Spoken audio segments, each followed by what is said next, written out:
Hey everybody, it's Jason Blaha here representing Jason Blaha Strength and Fitness, and once again it is time for a full body workout, and really happy with today's workout.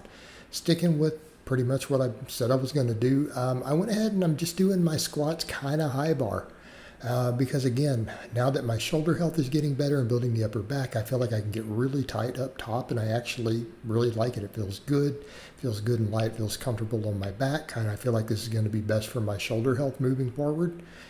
So again, just kind of ramped up, and I'm trying to only do weights that I can sink really deep here. So the idea, I went like 315, I went 365, 405, 415. Now I'm going to build this back up to 500. It's going to take me just a little bit. But again, now that I'm really working on the shoulder stuff and realizing just take out anything that irritates it, continue to work the upper back. I've been doing the band pull-aparts, doing nothing overhead, no pull-ups, nothing else. I've been doing a little bit of reverse grip supine dead hangs, like once a day. Come and just do one. I might add a little more. Everything is feeling really good. So my goal is to be able to overhead press again. So I want to be clear, that is a really, really important goal for me. I want to strict press 225 again. I can't lock the empty bar just yet. So again, but I'm repping 315 on the bench. So again, keeping that shoulder health on point. And I'm really happy with today's workout. The workout was good. Like, I'm happy. Everything felt really good. And I didn't even incline. I thought about inclining. I did like one warm-up set 135, and it just felt kind of funny in the shoulder. I'm like, do I really need incline right now? Let's just do some bands for the triceps and just push the bench back up. Right, so again, we'll get over to the bench in a minute. But the 405 felt good, so I went 415. It felt good. And I'm just going to work up mostly on singles on this right now.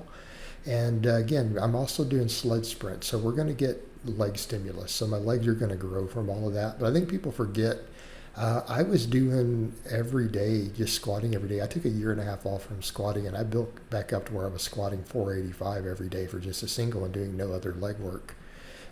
So it does work really well for me. I can come in and just do singles, but then I'm doing deadlifts and I'm doing the sled work. So my legs will continue to grow and come back off muscle memory. So not that worried about it. But yeah, so this is good, but the benching is pretty much real good. So I'm like, I kind of kept with what I've been doing. I had said I like the wider grip. I messed with a couple grips. I hit a 350 wide grip, pretty much flat back, but I'm like, let's work on actually really pushing my bench up. Right now, even though I'm running recomp, sitting here at 209, I'll start cutting again eventually. I'm just kind of recomp here, work on performance, work on my running, just stay super fit, keep working on fitness, and then slowly eventually I'll work down under 200. But this felt good, so I'm using a little bit of an arch here. I'm like, let's belt and wrist wrap. Let's just use a little bit of leg drive. This felt good, right? And it wasn't really grindy. A little slow on the third rep, but it was really clean. Felt good. I'm like, so let's go ahead and do 275. And I've been doing fives with this, 275, and the best I've done was like 6, right? Is back off work. Well, I got 7 today with this setup. I'm like, man, I'm just going to quit there. I'm like, why continue to beat another set? We hit a really good triple. I benched 3 days this week. We got plenty of chest stimulus. I came in and PR'd this. Okay, so we need to be clear. Not lifetime, but in terms of this training phase coming back up, I got 7 reps, and they're all pause, right? These are all clean pauses, all from a dead stop, and I got 7. Okay, so that's solid. So we're progressively overloading that, and I think that's going to be the name of the game, just progressive overload on these movements. Try to get stronger on the squats, on the singles. The deadlift, I want to take this up. These triples are hard, but eventually if I can get a 4th or a 5th again, with, again, stiff bar, totally different beast, stiff bar with calibrated plates. But we've been getting triples every time with this, and I feel a ton of stimulus, right? I've been happy with these. I would argue to a lot of people, come in and do one heavy 3 to 5 rep set of deadlifts 3 times a week, and I think the gross stimulus to that is massive. And don't let anybody tell you otherwise. People with their nonsense stimulus to fatigue, just stop. Deadlifts and squats are amazing. All right, for the rows, I've been doing these with a little bit of cheat, but I'm like, let's start going strict because I can't progressively overload it if I can't judge the strictness. So I'm like, let's just do 225, see how many reps we can get as strict as I can make it. Now, because it's more than my body weight, we can only be so strict as long as we bend over correctly. So I wanted to minimize body travel. So reset each rep. I got 7, then I got 8. All right, I can progressively overload that from there, okay? So that'll be a case of maybe if I can get 3 sets of 8 consistently, we'll start micro-loading it up, right? At 5 pounds at a time and just build these up because this is, again, going to build the upper back up. My lats are already on point. So again, I want to use the rows because rows carry over to the big 3 for me so much. They have such a tremendous carryover for me. Plus, again, looking at the shoulder health, I don't want to do overhead stuff at all until I get the shoulders completely uninflamed. I want to be clear, my shoulders don't hurt. I just have no range of motion. I've assessed it really close. So again, all this supplemental work, like let's just be strict. I want to be stricter and stricter and stricter. There's no reason for me to cheat on anything.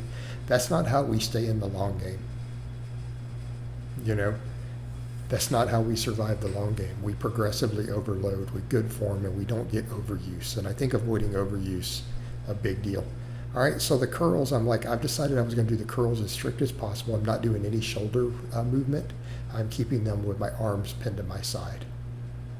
Okay, it's just not normally how I curl. But I'm like, let's just do this super strict, full range of motion, controlled, and keep the arms pinned by my sides and just bring it up till my forearm touches my bicep and just call it quits. I'm going to do this for just a little bit. And that way I'm not dealing with any potential shoulder issues, even from that rotation, which in theory works along head of the bicep. I don't think that we need it. Just do curls and just progressively overload them from here with as strict as possible. Because again, if we're going to judge progression, let's just be strict. But I got 3 sets of 12 last time, so I added 5 pounds. I'm like, let's go to 70. I just started doing these, by the way. I managed to get 10 with 65, then I got 12, my third workout doing them. But I managed to get 12 on all of them. Except the third set, I tried to get 13 and I couldn't bring it all the way up. So that's true failure. So these others were 0 reps in reserve, right? People are like, oh, you still move good until they see me fail. They're like, oh. So the final set, I got 12, and I'm like, I bet I can get a 13. And I couldn't finish the rep. I got halfway up, and it just stopped. I couldn't finish it. While being strict, keep in mind, we're trying not to cheat. So again, I'm just going to do these curls super strict.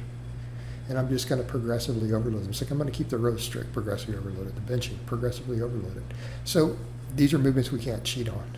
Squats, I'll just mess with singles for now, but I might work with some rep work. I might start going up to 405 or whatever and seeing if we can AMRAP it. And I might do that approach also because I know that carries over to my back. So right there, I failed that rep. I could not bring it up. But again, when you're doing super strict, failure looks different when you're forcing yourself to be strict.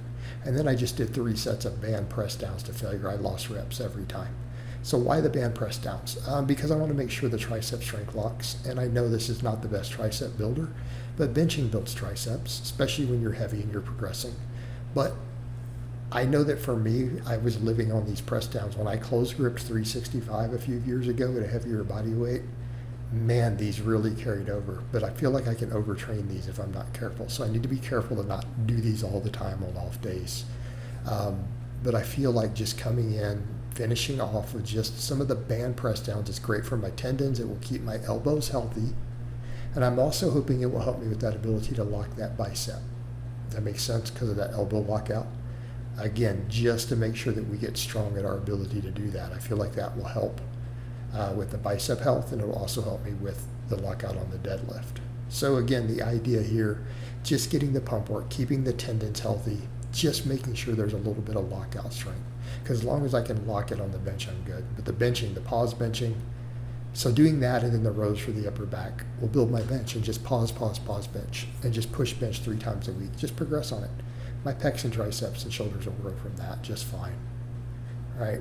So we did these, and then I did a set of sled sprint. So I push it quickly and then I sprint it on the way back. I upped the weight a little bit. I put a pair of 45s on. So I went 80 last time, so it's 90. I don't remember what the sled weighs, but I'm also on nylon feet on the asphalt.